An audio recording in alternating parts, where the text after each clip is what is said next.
બંધારણના ઘડવૈયા ડોક્ટર બાબા સાહેબ આંબેડકરની અમર વિરાસતને યાદ કરવાના દિવસ 26 નવેમ્બર બુધવારના રોજ ભરૂચ જિલ્લાના વાલિયા તાલુકાના સોડગામ ગામે જય આદિવાસી સેના દ્વારા બંધારણ દિવસની ભવ્ય ઉજવણી કરવામાં આવી હતી. કાર્યક્રમનો શુભારંભ પરંપરાગત રીતે પ્રકૃતિ પ્રણામ અને ધરતી વંદના સાથે કરવામાં આવ્યો હતો. ત્યારબાદ પવિત્ર ભારતીય બંધારણનું પૂજન કરવામાં આવ્યું હતું. આ અવસરે ભારતીય બંધારણના મુખ્ય શિલ્પી ડોક્ટર બાબા સાહેબ આંબેડકરના ફોટાને ફૂલહાર પહેરાવી શ્રદ્ધાંજલિ અર્પણ કરવામાં આવી હતી. સાથે જ મહાન આદિવાસી નેતા ડોક્ટર જયપાલસિંહ મુંડાને પણ ભાવપૂર્વક યાદ કરવામાં આવ્યા હતા, જેમણે બંધારણ સભામાં આદિવાસી સમાજના હિતોનું સબળ પ્રતિનિધિત્વ કર્યું હતું.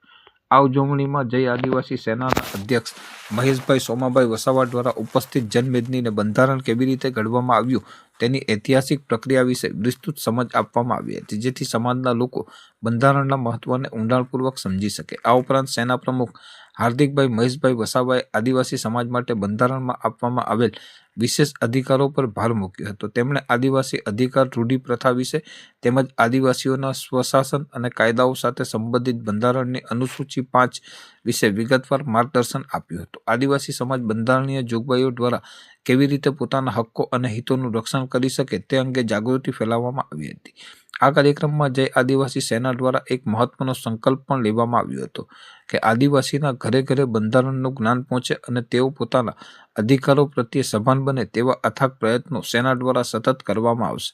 અંતે કાર્યક્રમમાં ઉપસ્થિત સૌ આગેવાનો, કાર્યકરો અને ગ્રામજનોનો આભાર વ્યક્ત કરીને બંધારણ દિવસની ઉજવણીનું સફળતાપૂર્વક સમાપન કરવામાં આવ્યું હતું.